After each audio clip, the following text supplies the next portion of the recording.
Hello and welcome. I'm Fahd Husain. Let me begin tonight with a very clear message which has come from the Pakistan's Foreign Office, and it sets the tone for everything that we are tracking. The statement says, the clock on diplomacy has not stopped. This is the official position. Islamabad says talks have not collapsed, channels remain open, proposals old and new are still on the table, and Pakistan continues to engage both Washington and Tehran in an effort to find a negotiated settlement. At the same time, Pakistan has underlined the urgency of reopening the Strait of Hormuz, calling it a critical global shipping route whose disruption is now affecting economies around the world, and stressing that any arrangement must take into account the interest of Gulf countries, particularly the GCC. So that is the diplomatic picture tonight. Engagement continues, but resolution remains elusive. Now contrast that with what is happening on the ground and in the markets. Oil has surged past 110. Shipping through the Strait of Hormuz remains severely constrained.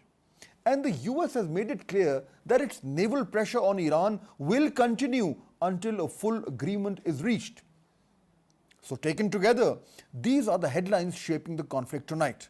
Diplomacy is active, the standoff is holding, and the economic pressure is rising. And there is more. President Trump has now gone a step further, signaling plans for what he is calling a new maritime security framework in the Strait of Hormuz, effectively a system where the US would oversee and police commercial traffic until a deal is finalized.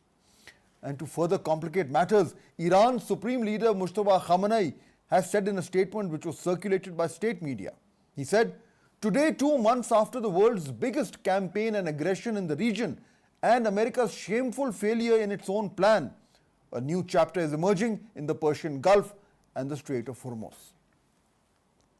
At the same time, Trump has been actively linking this conflict with the war in Ukraine, positioning himself as a central figure in what he describes as a broader grand deal approach to global crisis.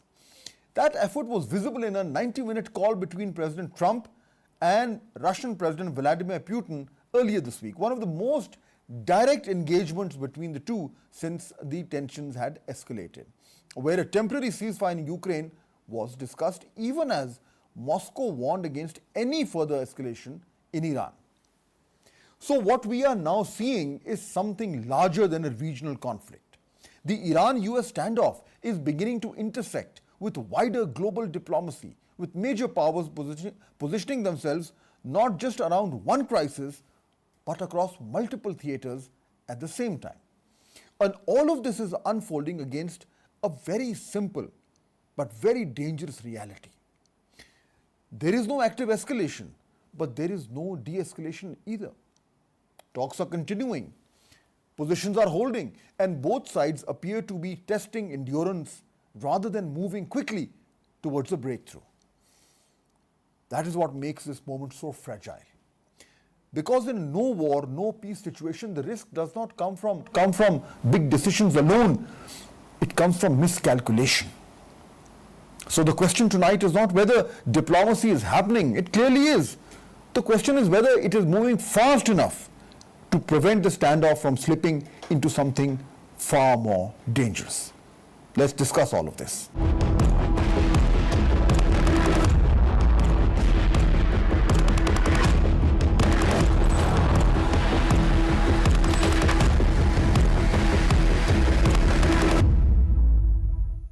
So to discuss this story a bit further and try and interpret where the situation stands today and where it could go, we are joined from Belgrade, Dr. Miyad Nakawali. He is a Middle East analyst and political scientist. He's, as I said, based in Belgrade, and he is the founder of Middle East Analytica, and he specializes in the affairs of the Gulf. Dr. Nakawali, welcome to our show. Thank you. So I want to start with this very important statement that has come from the spokesman of the Pakistan Foreign Office, in which he said that, quote unquote, "Let me underscore that the clock on diplomacy has not stopped." So that's a hopeful sign, Dr. Nakawali. Are you also getting signals that things may not be as bad as they look, or are they actually quite dangerous now? Well, actually, we know that negotiations with Iran have never stopped. We have seen many rounds of negotiations with Islamic Republic. Before Pakistan, we saw many rounds of negotiation in Oman, in Turkey, and even in Geneva.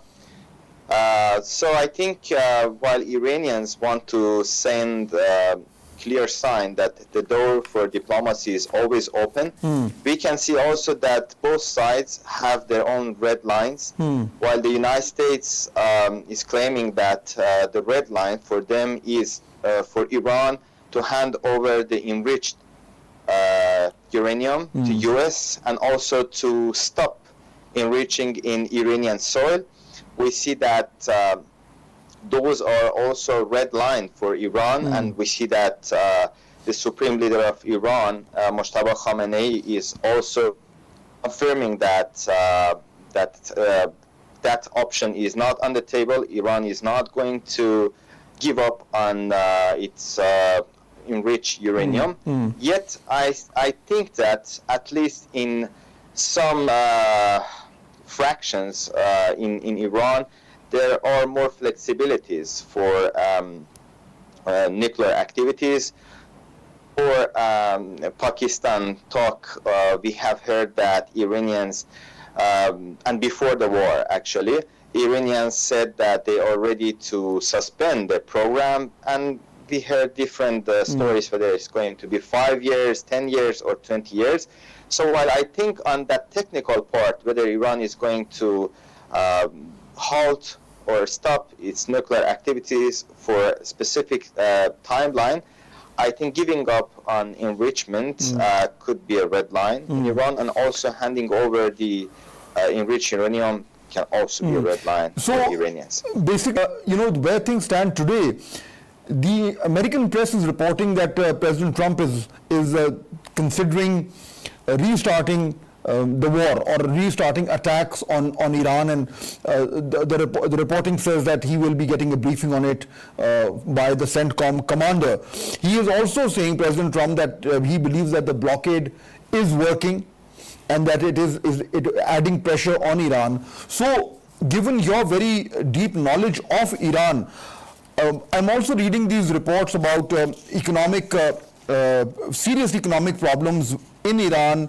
The currency is devaluing, inflation is increasing at an alarming rate. So how bad is the economic situation inside Iran, and how important a factor would that be in terms of Iranians wanting a deal sooner rather than later?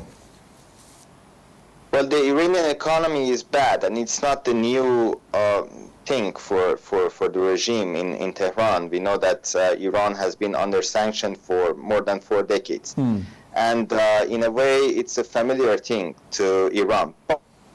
Blockading the Strait of Hormuz from US side is an additional layer to already damaged Iran. We know that it is on its oil revenue. So even listening to some of analysts, I heard that in 2 or 3 months, the Iranian economy can be totally destroyed. Yet, I think if President Trump claimed the other day that all of the options are on the table and they could come back and attack again, I think they cannot fulfill what they have already in mind. So I think even if we come back to another round of hostility between Iran, United States, and even Israel, it could be more probably focused on Strait of Hormuz and probably on those south of Iran, whether it's big or small tomb, or probably Kharg. We know that the Kharg island is one of the strategic islands of Iran, which almost 90% of Iranian oil is exported from that island. So I think while there is still a chance. Diplomacy on the other side, if the hostility is supposed to start, I think it's going to be focused on that part, but not in a bigger dimension. But the hostilities will only start, or President Trump will only decide to go back to launching an attack on Iran if he feels that the Iranians will not bend because of economic pressure. Now, the arguments being given from the American side are that the blockade is actually working, that it is actually putting a lot of pressure on Iran, that Iran is running out of storage space for oil, and that would have a very adverse impact on Iran's economy. So, do you think that these factors that I mentioned that are being referred to repeatedly in the American media, that they are actually sources of tremendous pressure on Iran, and they could be a major factor in terms of whether the blockade is working or not working? I think the blockade is, of course, and indeed working, but the problem is that we don't have a coherent strategy right now. We don't know who is actually running Iran. We have heard that Moshtaba Khamenei is now the man in power and he is ruling Iran. Yet we have never, from the was announced as a leader, we haven't seen him. We haven't even hear his voice. So, and we know that Iran is a country that cannot be controlled by the hidden man or a man in the basement. So that's not realistic. So we don't know who is that powerful man who is running Iran right now. We have heard that there are figures from the IRGC, Islamic Revolutionary Guard Corps, who are running Iran. Yet there are different people. They have different mindset about the relationship with the United States of America, with negotiation with the United States.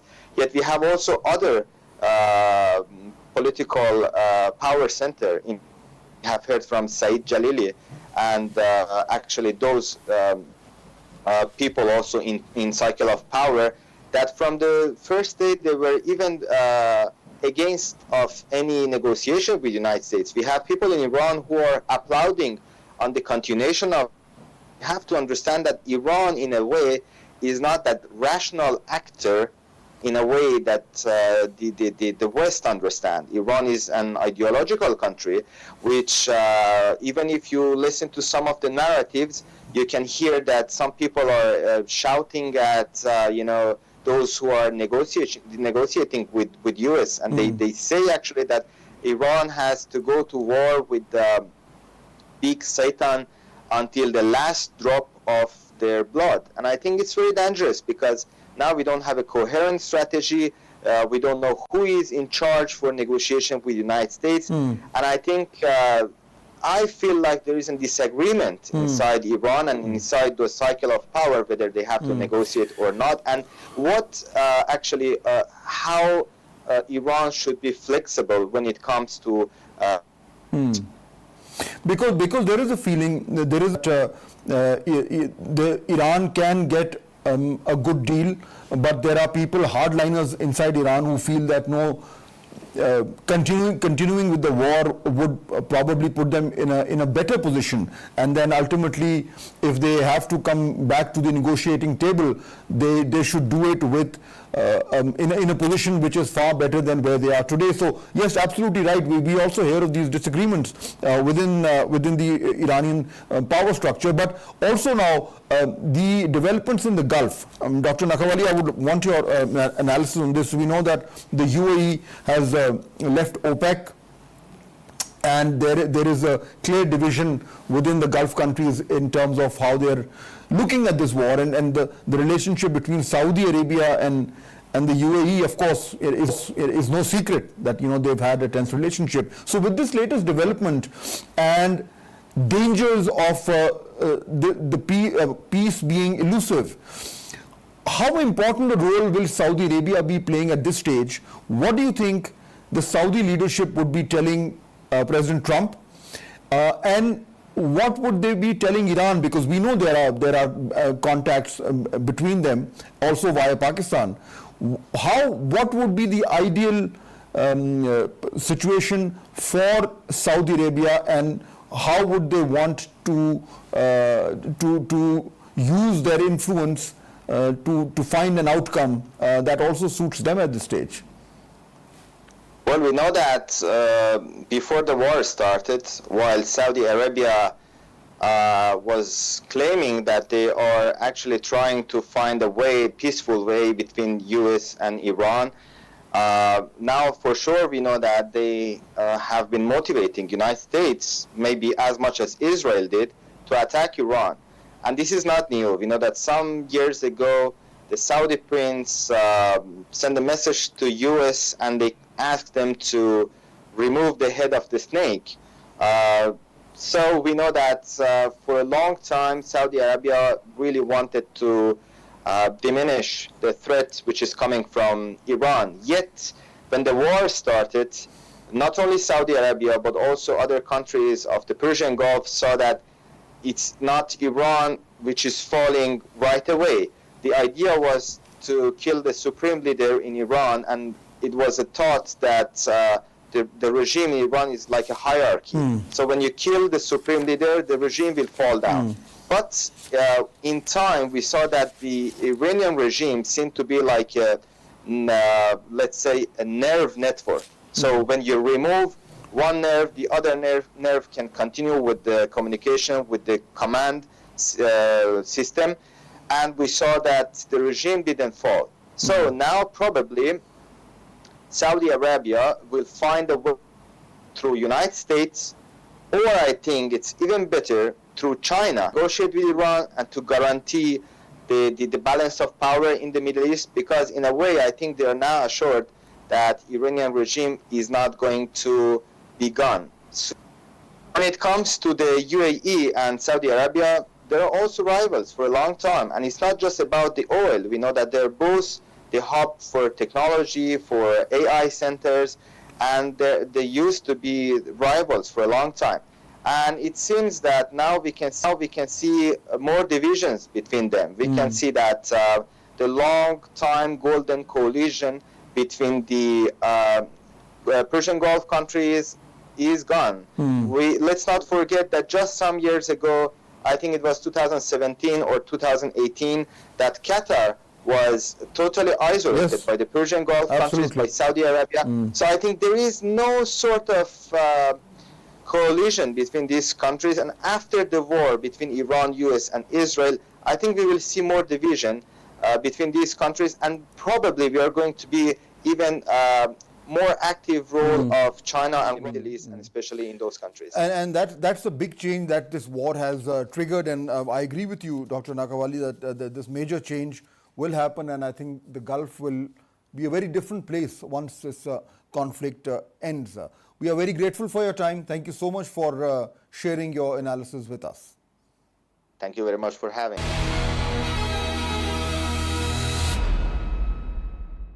So tonight we are looking at a crisis that starts at the petrol pump and ends at your dinner table.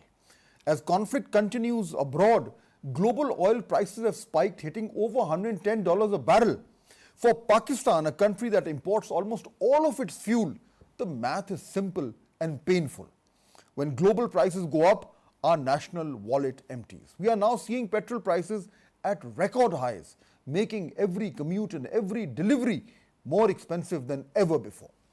This isn't just about cars, it's about the cost of living. When fuel prices rise, the price of everything follows. From the truck moving wheat to the tractor in the field, the hidden cost of oil is being added to your grocery bill. Inflation is squeezing the middle class and hitting the most vulnerable even harder. Families are being forced to choose between filling their tanks or filling their cupboards as the rupee struggles to keep its value against these rising global costs. And then there are the lights. Because we rely on expensive imported fuels to run many of our power plants, the high cost of oil and a shortage of imported LNG has led to a familiar and frustrating problems. Load shedding for some, and the government's enforcement of the necessary austerity and conservation measures, which are impacting business activity across the country. It is a perfect storm of energy, economy, and endurance. How does Pakistan break the cycle?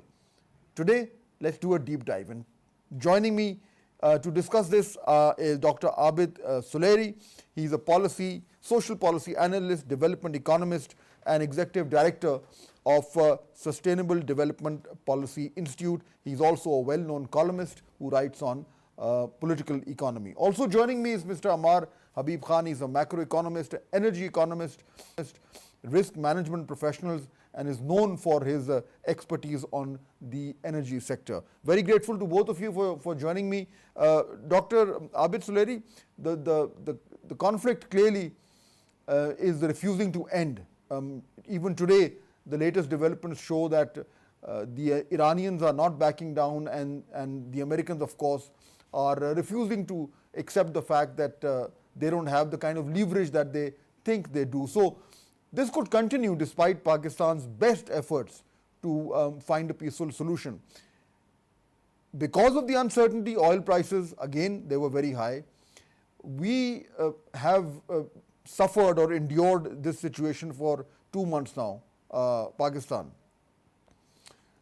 How bad are things looking now, and if this continues for a couple of more weeks, what will the average Pakistani have to endure?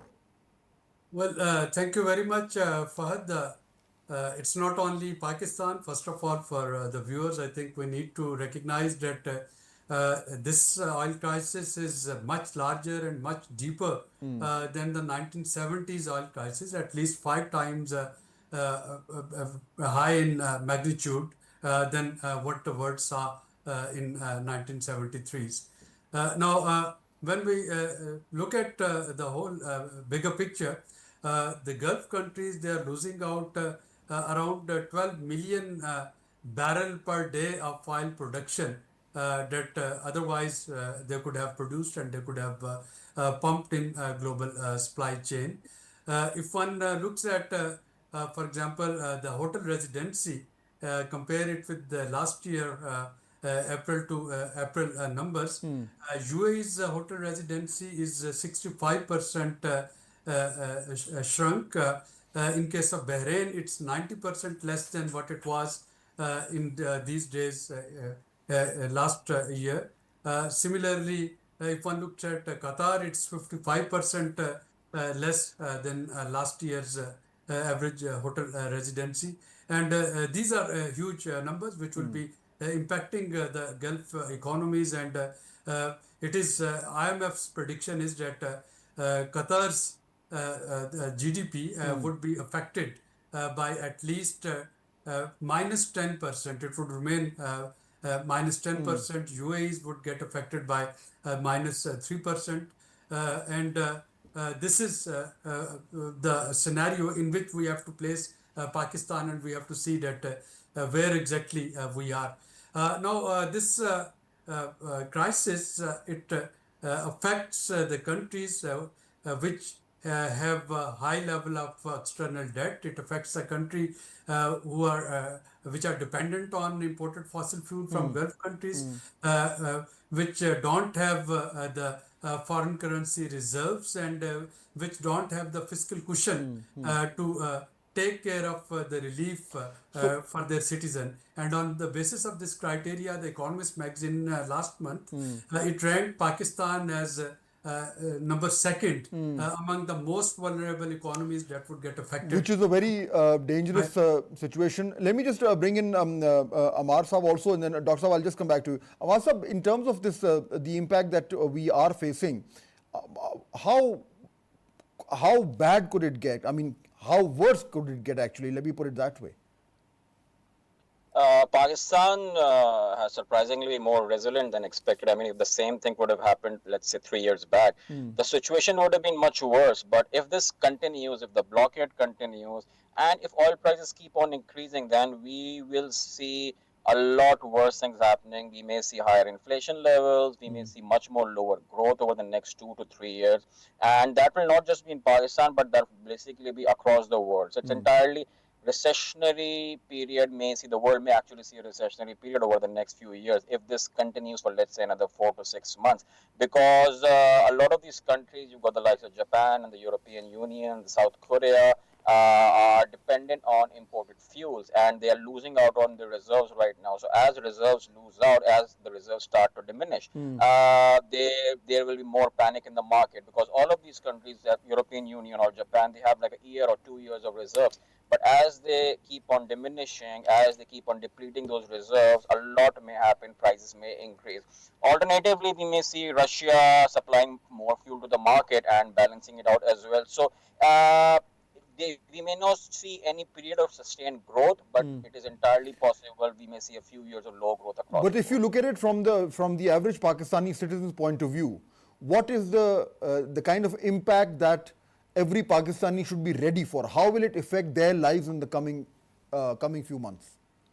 So it directly depends on how our policies are and how we are able to mitigate the price of petrol. For example, our petrol price right now is somewhere pegged in the range of $120 of Brent. I do not see prices increasing to maybe more than 150 or 200 for that matter. At 150, everything basically starts collapsing, and even oil companies do not want it to go that high. And so in that case, I do not see any significant impact. Whatever's been done, it's been done. Petrol prices may stay in this range, plus minus 50. Behavioral changes are already there. A lot of impact has been absorbed. So you do not see in other countries things are much worse. So and more importantly, Pakistan has not been dependent on imported oil, for that matter, for generation of power, for generation of electricity. So on that front, we were fairly secure, and we have been fairly resilient because of a lot of nuclear, hydel, and local coal that we have been using. So a lot of problem is with transportation. A lot of that has been absorbed, and if the government does not subsidize this for longer stretches of time, I do not see any significant inflation coming out of this for the next, I would say, few months. Okay, that's encouraging. Dr. Abid Suleri, this is encouraging, as encouraging can be. I was expecting much more worse, but Amar Saab seems to think that we've already gone through the worst and things can't really get that bad. Would you also agree with his assessment, or do you think that when it comes to energy issues or any other issues that directly affect the life of a common Pakistani, that things could be a bit more worse?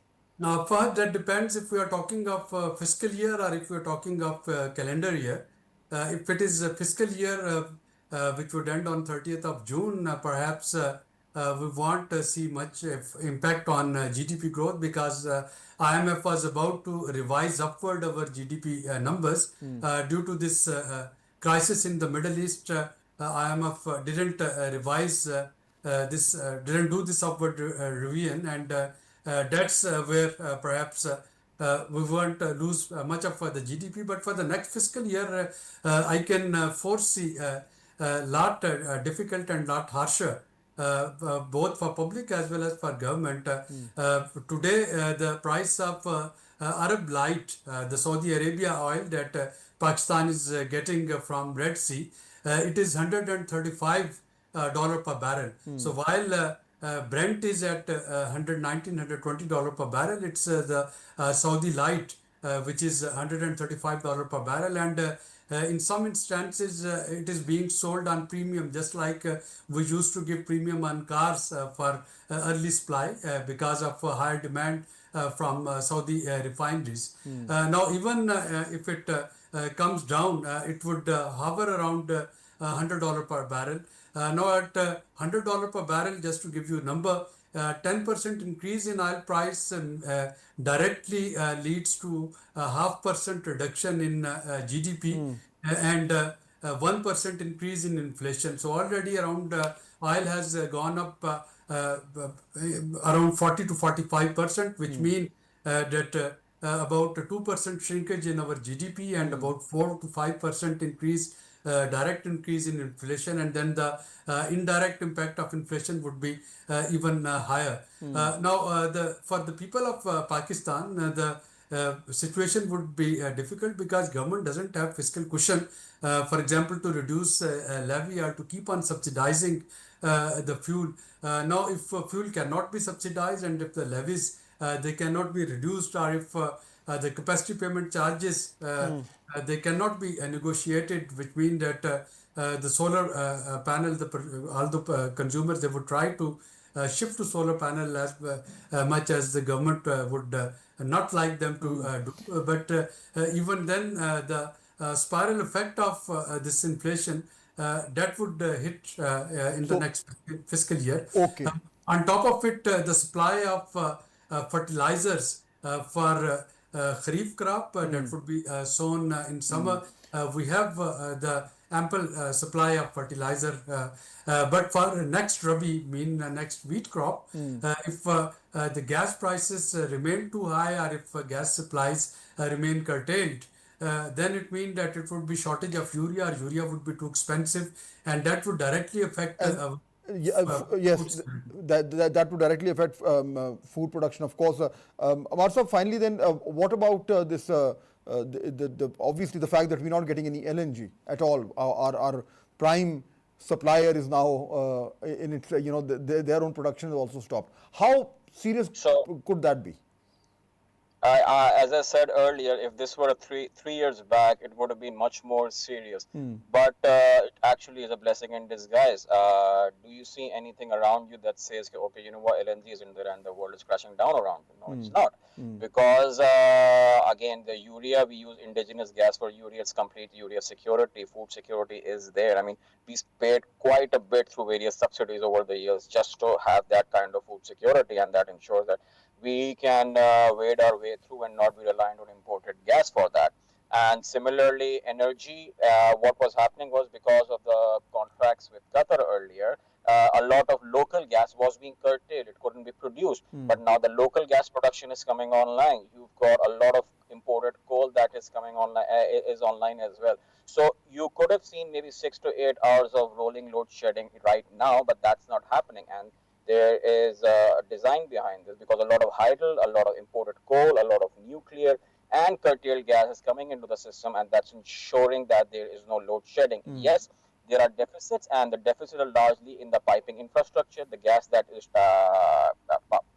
transmitted through pipelines, domestic gas, that is definitely being curtailed. But that is, I would say, very small price to pay for all the kind of chaos that could have ensued if this wasn't managed well. So yes, LNG numbers have significantly reduced, but that means we are much more resilient, much more reliant on more internal sources of, let's say, energy, rather than being solely reliant on imported gas. So I think it's resilience has shown it's a step in the right direction. Maybe going forward, we may not need more RLNG either, and then the question would be, what do we do with the terminals, so on and so forth.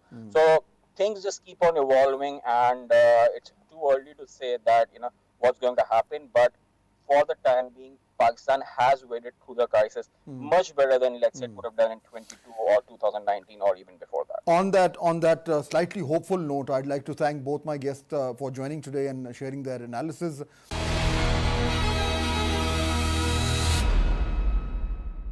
A royal visit in New York, a memorial ceremony, and then a question that's been around longer than most modern borders in this region.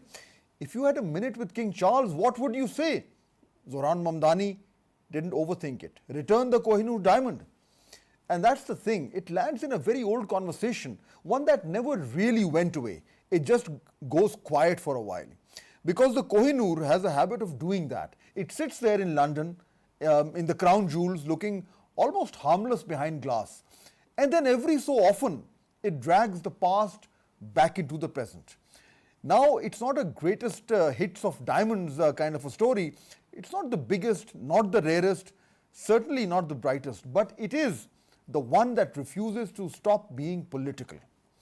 Before ending up in Britain, the diamond moved through a long chain of power. Mughal courts, Afghan rulers, Sikh royalty in Lahore, and even the way it got to the British wasn't neat. When the British annexed Punjab in 1849, Lord Dalhousie made sure the diamond was sent straight to Queen Victoria. That decision itself caused friction within the East India Company, and there were complaints on authority and who had the right to present it. In other words, even the handover was contested from the start. And even now, it doesn't really settle into history. The big question that nobody can quite answer without stumbling into history is, if it has to go back, where exactly is back? India sees it as part of a wider subcontinental inheritance. the layered history of the region before partition and modern borders. Pakistan's claim is more direct. The diamond was taken from Lahore, from the Sikh court of Punjab, the last seat of power before annexation, and that territory is now in Pakistan.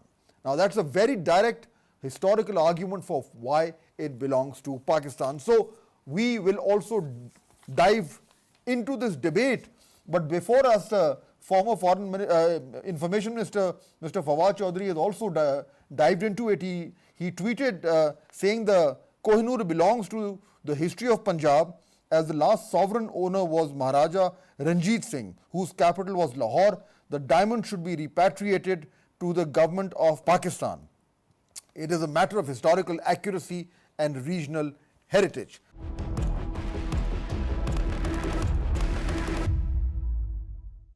So here we are. Let's now dive into the debate. I have two fantastic guests with me today to talk about this. Both are deeply knowledgeable, deeply learned, and also excellent analysts. Dr. Ilhan Niaz, the Pakistani historian, professor at Quaid-e-Azam University, and he completed his MSc in history, MPhil, and then PhD in 2009, and his PhD thesis became the basis for his second book, which won the KLF Award and the HEC Best Book Publication Award. And of course, my second guest is Mr. Fasi Zaka, one of the most well-known and well-respected commentators in Pakistan. He talks on politics. He's a columnist, radio talk show host, television anchor. He's studied at Oxford as a Rhodes Scholar and is now a regular feature on Pakistani media. Thank you both for joining us on this very important debate. Fasi Sahab, if I were to start with you, would you support the claim that the Kohinoor diamond should come back to Pakistan? It should be in Lahore, from where it was taken? I think that, I'd love it as a Pakistani, but the truth of it is that Mamdani suggested this should go back to India. So if we're talking about who said what, there's a problem right there. The other thing is the diamond has gone through a lot of hands in its ownership.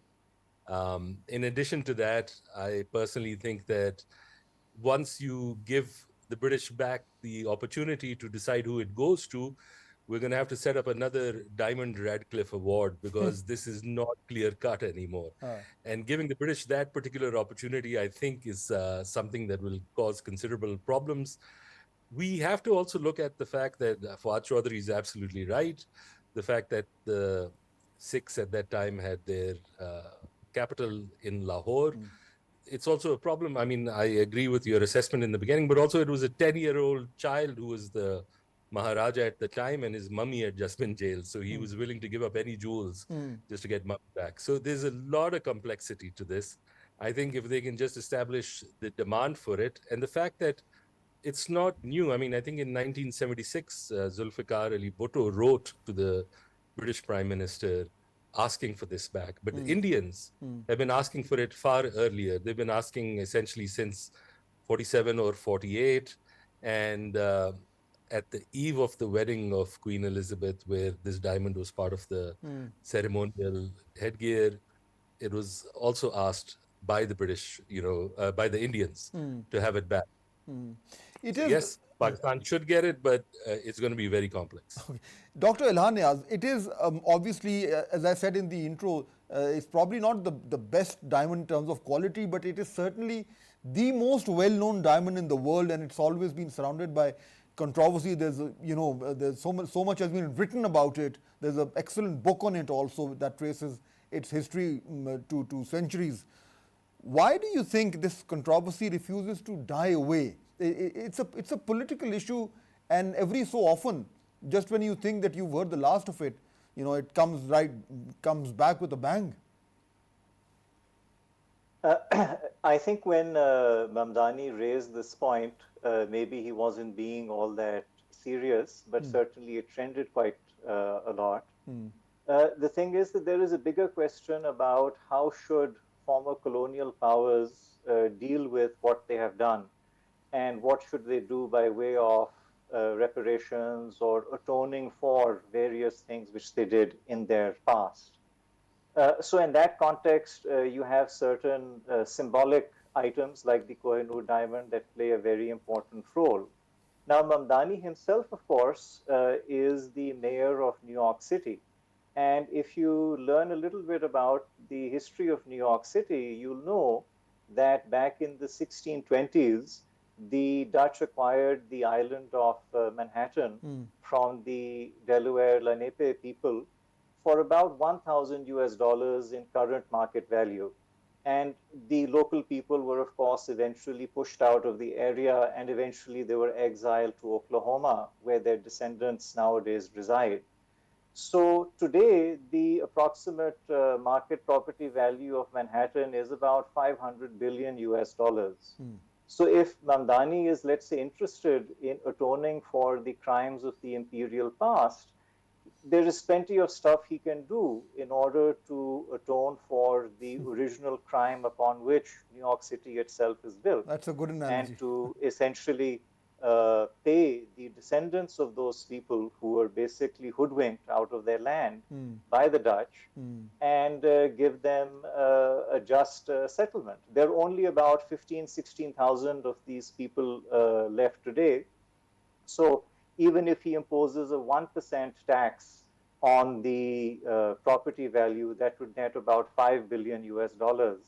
And with 5 billion US dollars and about 15,000 descendants, that's roughly $333,000 per descendant. You've done a lot of calculation. So, so that's, yeah. So, I mean, the thing is that, there is a broader context of posturing and decolonial or anti-colonial signaling that takes place, often from the metropolitan centers of the imperial world.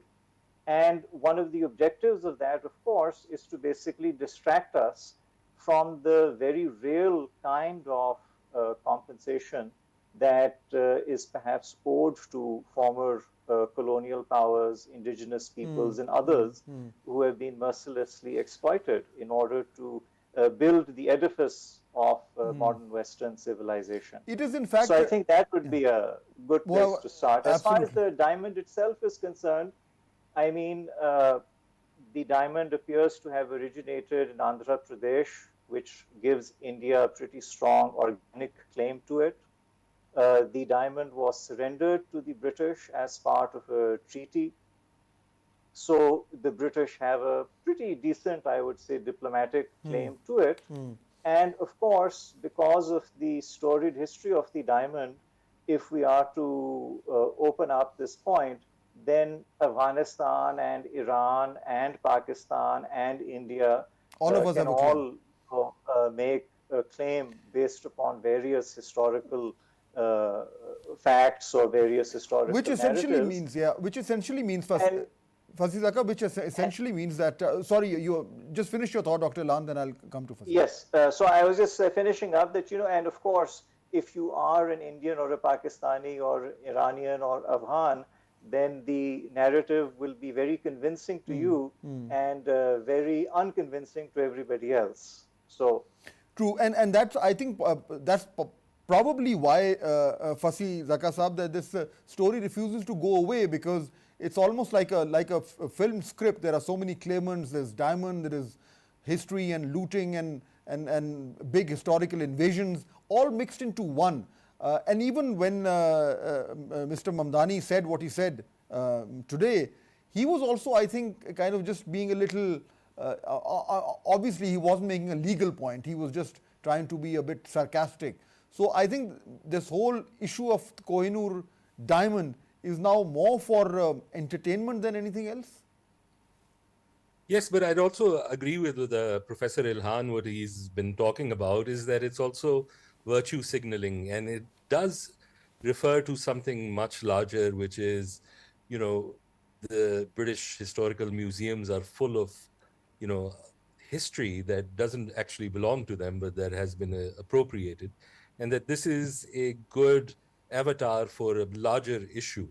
And in case of Mamdani also, is because he's sort of rallied on one thing. This is also not new for him. He's made comments both on, Venezuela, Maduro. There is a long history also in the US of mayors of really large cities who exceed their remit by talking about foreign policy issues. Giuliani did it with Yasser Arafat. And part of their ability to get press for this stems from how unequal some cities are as drivers of the GDP and growth. Manhattan alone, I think, contributes like roughly $1 trillion in terms of economic output.